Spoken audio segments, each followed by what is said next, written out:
Thanks, Amber and Kendra. I'm here with Ahmad Kalani. I'd like to thank you for taking time to answer my questions today. No problem.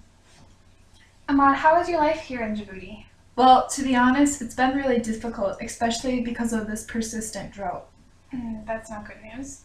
What is your daily life like here in Djibouti? I try to get up early to beat the heat, and I usually work at home while my husband works on the farm. Do women usually help their husbands out on the farm? Well, not really. Farm work is usually considered a man's job. I see.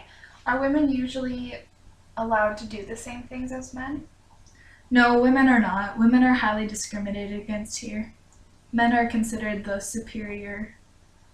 That's hard to hear. I hope things get better here for you in Djibouti. Can you please tell us a little bit about the common jobs found here? Yes, well, typically men are usually herders or they work in port services or in the market.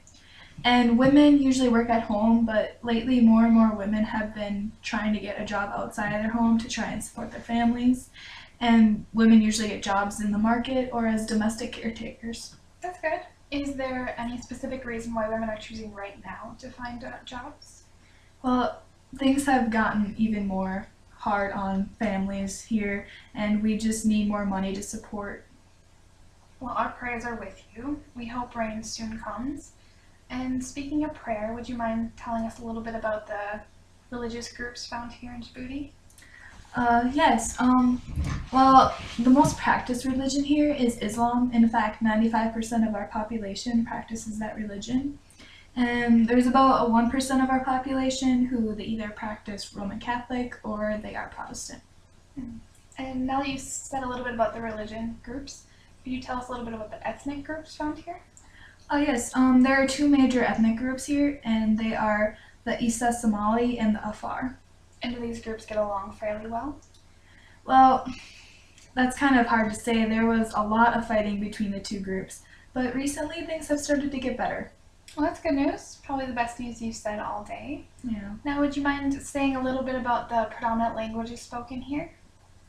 Yes, there are two predominant languages spoken here, and that is French and Arabic. But Somali language is also spoken here, as well as Afar language. And since there are so many languages here in Djibouti, many of our citizens are multilingual. That's impressive. Would you say that what kind of dress would you say that people wear here? Well, women typically wear diras, which are like long robes, and they wear headscarves. And the men typically they have trousers on and button-up shirts, and boys are allowed to wear shorts because they're just easier to play in. That's understandable. And what kind of food is found in the diet here in Djibouti? Well, usually at every meal there is some type of meat and dairy product. Some like really common dishes here in Djibouti would be beer, merak, and beris. And what would you say were some of the ingredients found in those dishes? I'm especially interested to hear about the beer. It's very different in the United States. Yeah, I know what beer is in the United States, and that's not what it is here. Here, beer is simply sautéed liver, and the merak is it's a stew, and it's seasoned, and it either has some type of meat in it, usually like sheep or camel or goat, and beris is simply seasoned rice. I see. Sounds pretty good. What are some of the dining customs here? Well, for our lunch breaks, businesses and schools they close, and typically around the 2 to 4 hour range, and people head home to eat. And it is very common for men and women to eat separately. They eat in groups, and those groups eat on the floor, and they are centered around a large bowl, which they eat out of with their right hand. And men in Djibouti, it is common for them to skip out on meals, and they like to chew khat, which suppresses their hunger. So that is also very common here. I see.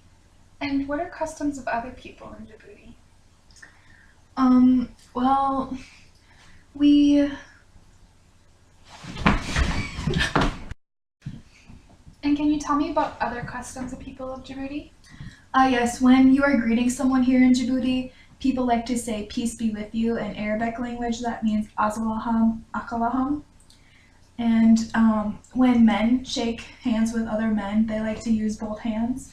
And here in Djibouti, men are not allowed to, well, men don't shake hands with women. It is just not prohibited. I see. And what would you say are some of the traditions celebrated here in Djibouti? Well, the biggest tradition that we celebrate is Independence Day, and that takes place on June 27th. And we also like to celebrate Christmas and New Year's. That sounds fun. Now, before we get back to Kendra and Amber, I have one last remaining question. I've been informed that LDCs lack a proper education system. So what is the education system here like in Djibouti? Well, our education system is really poor. Not many children in here, they get to go to school. It's either too expensive or the school is too far away. And even when some children do get to go to school, the school's academic process is way behind other countries. I see. And is there any type of higher education here? No, we do not have any universities here. For the few lucky Djiboutians that get to go on to college, they usually attend a university in France. I see. That's too bad. Yeah. All right, I'd like to thank you, Ahmad Kalani, for answering my questions about your custom. Now back to you, Kendra and Amber.